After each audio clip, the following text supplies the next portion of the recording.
요즘 여행 갈 때 펜션도 많이들 가시죠? 여러분들 생각에는 펜션 숙박에 패키지로 포함되어 있는 승마 체험을 하다가 승마 선생님의 과실로 다친 경우 펜션 주인에게 손해배상 청구를 할 수 있을까요? 최근에 선고된 대법원 화제의 판결을 소개합니다.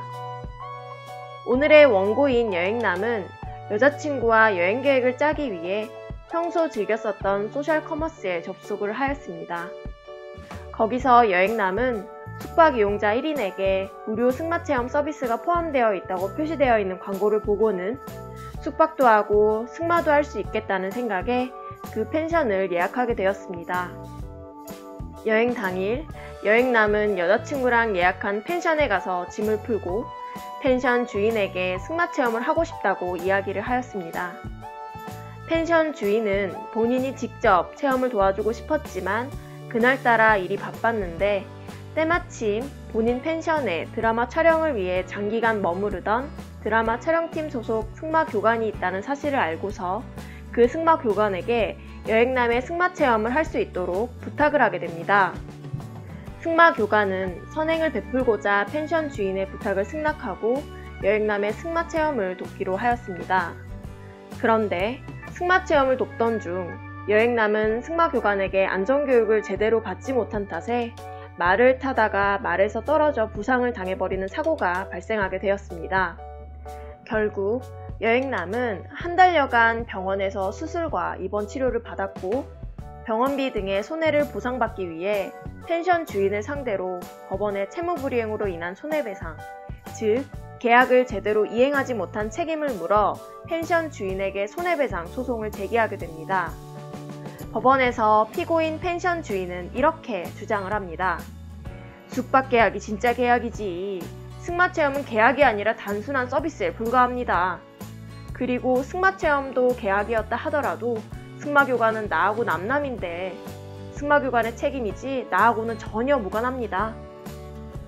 이 사건은 승마교관이 펜션 주인의 이행보조자인지 여부가 주된 문제가 된 사건인데요. 우리 민법 제391조는 이행보조자를 이렇게 규정하고 있습니다. 쉽게 말해 이행보조자의 책임은 채무자의 책임과 똑같다라는 것인데요. 과연 법원은 이 사건을 어떻게 판단했을까요? 법원은 먼저 광고의 내용을 해석해 보았을 때 승마체험도 계약의 내용에 해당한다는 점을 전제로 이 사건 피고인 펜션 주인에게 손해배상 책임이 인정된다고 하였습니다. 법원은 그 이유로 이렇게 이야기를 합니다. 민법 제391조 이행보조자는 제3자가 단순히 호의로 행위를 한 경우에도 그것이 채무자의 용인 아래 이루어지는 것이면 제3자는 이행보조자에 해당한다. 이행보조자의 활동이 일시적인지 계속적인지도 문제가 되지 않는다. 라고 판시하여 오늘의 승마교관도 펜션 주인의 이행보조자로 보아 승마교관의 책임을 곧 펜션 주인의 책임으로 보았습니다. 이와 유사한 이행보조자 관련 대법원 판결을 소개해 드릴게요. 기획여행업자와 사전 협의에 따라 현지에서 선택관광 서비스를 제공해온 업체가 고용한 현지 운전자의 과실로 교통사고가 발생하여 여행객이 사망한 사건인데요. 이 사건은 이행보조자가 또다시 자기 밑으로 또 다른 이행보조자를 사용한 경우입니다. 법원은 이 사건에서도 기획여행업자의 손해배상 책임을 인정하였습니다. 그 이유로 이행보조자가 채무의 이행을 위하여 제3자를 보기행보조자로서 사용하는 경우에도 채무자가 이를 승낙하였거나 적어도 묵시적으로 동의한 경우에는 채무자는 보기행보조자의 고의과실에 관하여 민법 제391조에 의하여 책임을 부담한다. 라고 하였습니다. 이제 이행보조자가 무엇인지 감이 오시나요? 법원은 이행보조자의 범위를 굉장히 넓게 인정하고 있는데요.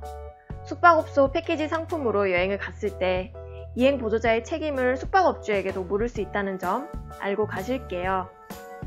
영상이 도움이 되었고 계속해서 영상 제작을 원하신다면 좋아요를 꼭 눌러주세요. 주기적으로 영상을 받아보고 싶으신 분은 화면에 있는 법 덕후를 클릭하여 유튜브 구독하기를 눌러주세요. 영상에 관한 댓글을 달아주시면 답변 드릴게요. 법 덕후였습니다.